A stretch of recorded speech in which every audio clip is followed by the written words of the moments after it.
Hello friends, welcome to yet another session on essay perspectives. The topic for today is the curious paradox is only if we accept things as they are, things can change. Let's proceed. As always friends, I have a personal request. The third edition of my book Ethics, Integrity and Aptitude has been released. Unfortunately, the book has been pirated and pirated copies are of very low print and paper quality. I urge all of you to buy original. The original copies can be bought from the seller Arvind India on Flipkart and affordable on Amazon. Thank you. Friends, this essay needs to be conceptualized as being made of various components and subcomponents. First we would introduce the topic, then we would elaborate on the essence of the topic, then we would dwell upon the reasons why accepting reality would lead to change. Then we would also dwell upon the shortcomings of accepting the reality as it is. Then we introduce an element of analysis into the essay by exploring the aspect, would not accepting the reality as it is also lead to change.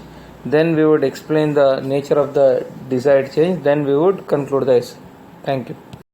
Friends, I feel the best way to start this essay is by referring to Mahabharata, Sri Krishna, Karna and Arjuna.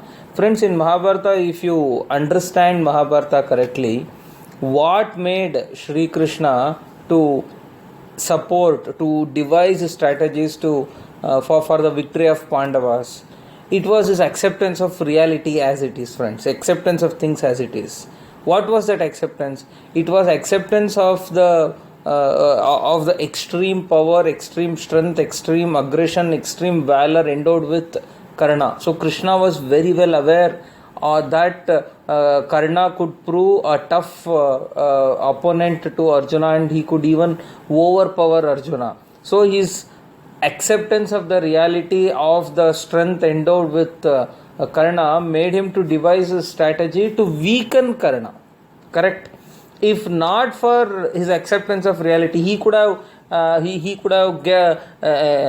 basked in the glory that Arjuna was all valorous. He could have basked in the glory that Arjuna was all powerful. But what would have happened? He would not have weakened the Karna emotionally. He would not have weakened Karna psychologically. Then Karna would have put all his might and he could even have overpowered Arjuna in particular and Pandavas in general. Perhaps the Mahabharata, the Kurukshetra would have taken an altogether different turn. Correct? But however, it was Sri Krishna's acceptance of the reality that Karna was all the more powerful. Karna was more powerful than Arjuna, actually made him to devise strategy, and that led to the change. Correct? So, this is the best way to start this essay is what I felt, friends. And also there are so many other anecdotes you can very well link. Even Mahatma Gandhiji's acceptance of the harsh reality that depressed classes were being exploited in India made him to launch Harijan movement actually. Correct? So that Harijan movement actually made or brought even depressed classes into the fold of freedom struggle. In a way, it democratized freedom struggle, if I may call so, because before that Harijan movement, if you understand history clearly, the freedom struggle was mostly spearheaded by elitist aristocratic classes. It was not democratized and it had not percolated to the levels of common man, and more so it had not percolated to the level of Harijans, depressed classes who constituted a significant composition of Indian population. Correct? See, Gandhiji could have very well basked in the glory that India the society was perfect, and he could have turned his blind eye to the shortcomings and the weaknesses of the Indian society. Correct? Then there would not have been any change. Correct? But his understanding of the shortcomings of the Indian society made him to launch Harijan movement, and that actually led to democratization of freedom struggle, which in a way expedited the realization of the dream of freedom for India. So like this you can give very well a lot of examples. So by referring to such anecdotes or such real incidents, you can start this essay, friends. Okay friends, once we have introduced the topic, now it is time for us to elaborate on the essence of the topic, which is our second component. And as I keep saying, in a philosophical essay, in an essay where you need to explore the topic more, or we need to elaborate on the topic more, this second component becomes extremely critical. What are the keywords? There are three keywords. One is paradox, second one is accepting reality, third one is change. Okay, then first we have to elaborate on the meaning of paradox. What is paradox? Paradox essentially means impossibility of coexistence of two conflicting subjects. I repeat, impossibility of coexistence of two conflicting subjects. Correct? So that means it is basically two opposite things cannot stay together, to put it very simply. So here what are those two things actually?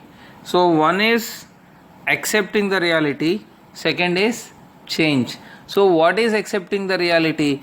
Accepting reality implies understanding the things as they are. Okay, admitting the things as they are, acknowledging the existence of things as they are, without or to put it in other words, looking upon things, looking up to things objectively, if I may say so. So accepting things as there is nothing but objectivity. Okay, we should not let our emotions or our experiences or our personality to cloud or to skew the opinions. That is what objectivity basically means. Okay, so then the third one is change. Change, I need not have to tell you. Change actually means a modification. Change actually implies the transformation from the existing state to a desired state. Correct? So here, then how is this paradox? Correct? See, first one is we are accepting the reality as it is. That means we are happy with the reality. Correct? When you are happy with the reality, or to put it in other words, so between the existing state and the desired state, you have chosen an existing state. That means you don't want a change. Correct? So but the reality is, if you really want a transformation, first you have to understand the reality. So that is why it is called paradox. To put it differently, friends, between present state and future state, you have chosen the present state over the future state, right? So, but preferring the present state over and above future state is the prerequisite for realization of the future state. So, normally what happens, if you want a future state, first you have to disagree with the present state. Then only you will get into the future state, right? But it does not work that way. So, that is why it is called a curious paradox. Correct, friends? So, thus it is important for us to elaborate on how accepting the reality and transformation are paradoxical in nature. Okay, you may give some one or two illustrations to substantiate your understanding. For example, let us say you are an educationist, or let us say you are a student with strong opinion against the present system of examination and academic evaluation. You firmly believe that a student's personality development or a student's academic excellence can never be checked or can never be gauged through a single exam which is conducted at one point in an year. So you believe in this continuous assessment and evaluation of a student. So you believe such a continuous assessment is the foolproof method for evaluating a particular student. So this is, let us say, this is your thought. Correct? So first you have to here what is the reality? This continuous evaluation system is not endorsed by government. Correct? It is not at all endorsed by the government. So you have to first understand and accept the reality that it is not endorsed by the government. First, you yourself have to study the way government expects you to study, then you have to secure the rank, you have to raise in the you have to become an important person in the society, or you may have to clear these exams and get into the government sector and become a person of having voice, and then you may have to change the system. Correct? So thus, for you to change the system of education or system of evaluation, first you have to admit the reality, right? If you don't admit the reality, and if you start cribbing about the existing reality, and then if you don't even attend this exam, you will become a failed person. Your voice and opinion will not be heard by anyone. That's why it is a paradox. See, initially, how does it look on the face? If you don't like this exam pattern, you become a revolutionary and you raise your voice against this exam pattern. Don't attend this exam pattern. Okay? This is what on the face of it. Then only if everybody starts doing that, then the exam patterns change. This is what it appears to be, but it does not work that way, right?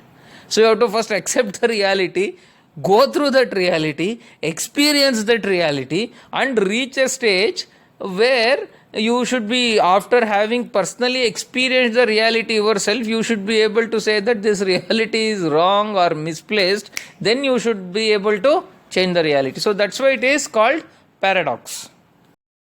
Then friends, so once you have elaborated on the essence of the topic, now it is important for us to elucidate as to how would accepting the reality lead to change. See, we have, okay, so one after the other we should say. First one is right diagnosis of the issue. What does that mean? That means proper root cause analysis.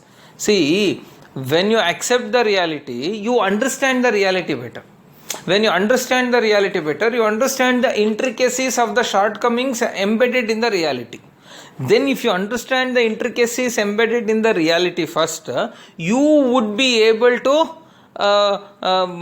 address those shortcomings better. Correct? If not for understanding the intricacies or understanding the misplaced intricacies embedded in the system, you would never be able to come up with the right solution. Correct? So that's why this accepting the reality would enable you to understand the reality, which in turn would enable you to understand the intricacies of the reality, which in turn would open your eyes to the shortcomings of the reality, which in turn would help you come up with a solution which would address those shortcomings perfectly point blank. Okay? Then the second thing is poise and composure. See friends, the moment you don't accept the reality, there is dissonance. Okay, the reality is something which you don't agree with. Then there is always this restlessness that sets in your mind. You will be emotionally disturbed. Your mind cannot think through straightly. Correct? See, let us take the example of a civil service aspirant. Correct? A civil service aspirant, let us say he is not very good at quant or aptitude, maybe he is not very good at mathematics or whatever. But now UPSC has introduced this as a compulsory paper. Though not taken for merit, that aside, but it is a compulsory paper which a candidate has to necessarily attempt, attempt to secure minimum marks. Correct? Then there would be one set of, if an aspirant starts questioning the wisdom of UPSC in introducing this CSAT paper, okay, then he would be emotionally disturbed. He would always feel irritated whenever he sees CSAT paper, whenever he sees CSAT previous year question papers, whenever he sees CSAT books, whenever he attends a CSAT exam, classes, etc. Because constantly he would be thinking that whatever the UPSC is doing is wrong. Constantly he would be thinking that UPSC, the CSAT or the quant is not at all necessary to become a successful civil servant. So this firmly held beliefs actually creates a sense of emotional disturbance in him. He would not be his firm beliefs are that learning CSAT is not essential, okay, but he is forced to learn. That forceful learning makes him emotionally little disturbed, so that would not let him do anything better to change himself. Correct? So he would definitely end up scoring below average, below cutoff marks in CSAT, and he would get out of the exam scenario. I mean, it's just a hypothetical example, but so that's why if you accept the reality, then there is a lot of mental peace. If you don't accept the reality, then there is no mental peace. So this absence of mental peace leads to a lot of emotional stress that would hold you back, that would withhold you from changing yourself. Okay, then the third one is positive energy. Friends, understanding the reality gives you confidence also. See, there are two types of change makers, or there are two types of administrators, civil servants, or whoever you think. See, if you understand the reality, for effecting the change, you would get that confidence. Without understanding the reality properly, you can never effect any change, or even the changes that you intend to effect become half-hearted, or they may even boomerang. Correct? Let us say you clear IAS and you become a let us say principal secretary or secretary to Government of India in the agriculture department. Without understanding the intricacies of agriculture, without understanding the issues with farmers, so perhaps you would not be in a position to effect to come up with a workable policy.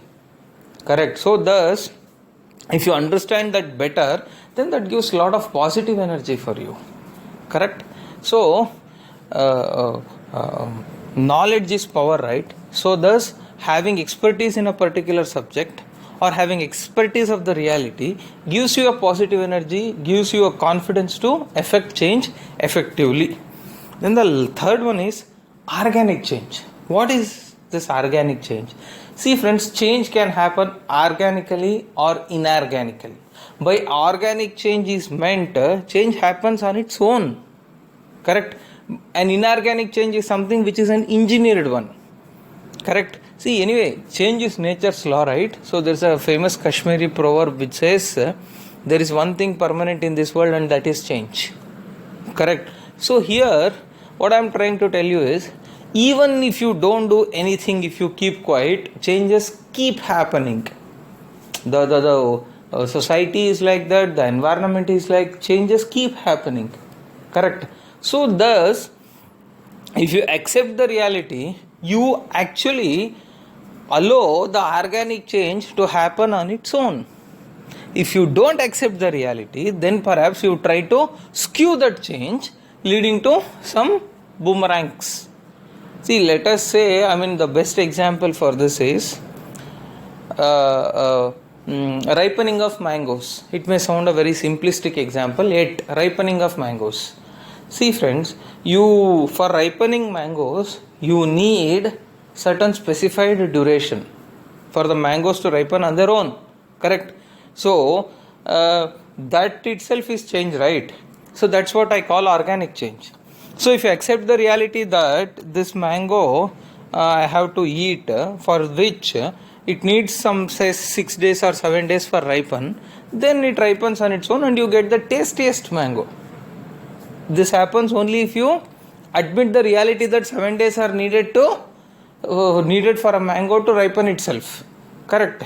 See, if you don't admit that reality, you are like a crazy buffoon who thinks that no, I want a ripened mango in 2 days or 3 days or less than the naturally prescribed period for ripening of mangoes.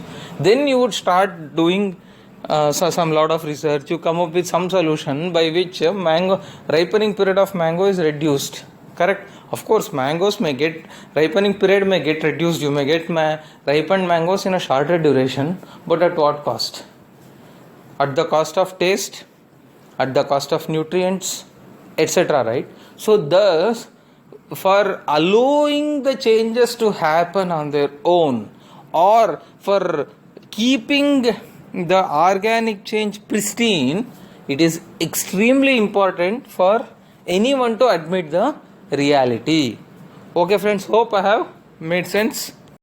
Okay friends, now that I have argued vehemently that it is extremely important for anyone to admit the reality for effecting the change, correct? Now it is my turn to counter argue Okay, to turn the table and argue that accepting the reality has its own shortcomings. It is not that you accept the reality always. No, it also has its own shortcomings. What are those shortcomings? The first one is no motivation to effect change. See, in the previous slide I was speaking about organic change, right? But there are some changes which have to be inorganic, which have to be engineered. See, ripening of mangoes is a natural process which happens on its own, correct? But electing a government which is responsive to the public would not happen on its own. It has to be effected by someone, correct? So thus all changes don't happen on their own.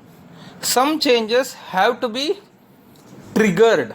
Some changes have to be spearheaded by someone, correct? So for effecting such changes, it is important for the starting point is the motivation, correct? So if you admit the reality, then where is that motivation?